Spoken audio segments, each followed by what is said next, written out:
오늘은 복음 묵상 95번째 시간으로 걸림돌이 아니라 구원의 돌이신 그리스도라는 제목으로 함께 말씀을 나누겠습니다.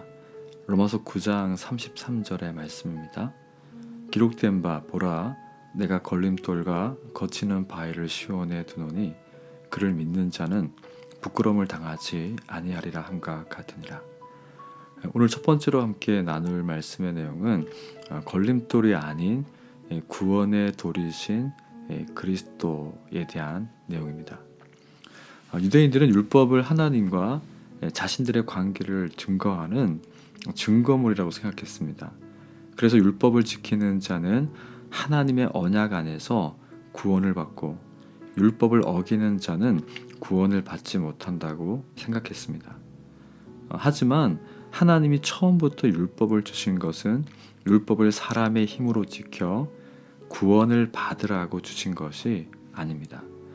죄인은 율법을 지켜서 구원을 얻을 수 없으며 우리를 대신하여 율법의 요구를 완벽하게 이루신 예수님의 의로운 행위를 믿어 구원을 얻을 수 있다는 것을 가르쳐 주시기 위해서 율법을 주셨습니다.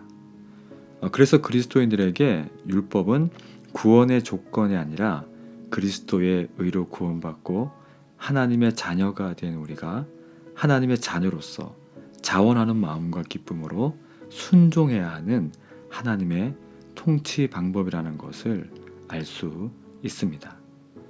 그래서 율법을 지켜 구원을 얻는다고 믿었던 유대인들은 율법이 아니라 예수님의 의로운 죽음과 부활을 믿어 구원을 얻는다는 복음이 그들에게 걸림돌이 되어 예수님을 십자가에 죽이는 결과를 낳았고 그리스도의 의를 거절함으로 구원에서 제외되는 비극을 맞이하게 된 것입니다. 만약 우리가 나의 구원을 위해서 예수님의 의가 아니라 우리의 의로운 삶이 필요하다고 믿는다면 구원을 위한 나의 의로운 삶이 구원을 위한 걸림돌이 될 수 있습니다. 그리고 완전하고 순수한 그리스도의 의를 통한 구원도 걸림돌이 되는 것입니다.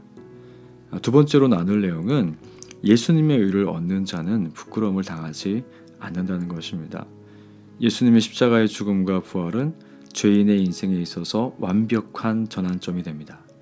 우리의 삶이 죄인에서 의인이 되고 하나님을 대적하는 위치에서 하나님의 자녀로 신분의 변화가 일어나는 것은 오직 예수님의 죽음과 부활을 믿음으로 가능합니다.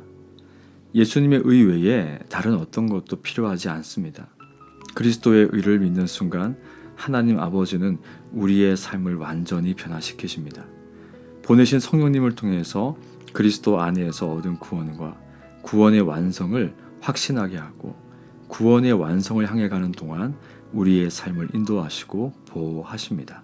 그러므로 오직 예수님의 의로 값없이 구원받은 것을 믿는다면 우리의 구원이 완성되는 날까지 하나님이 우리의 삶을 책임지시고 당신의 선하심으로 우리를 지키고 보호하신다는 것을 확신해야 합니다. 우리의 눈이 근시이 아니라 잘 볼 수 없어서 그렇지 하나님은 지금도 우리 한 사람 한 사람을 위해서 놀라운 일을 이루고 계십니다. 우리가 그것을 확신해야 될 줄 믿습니다.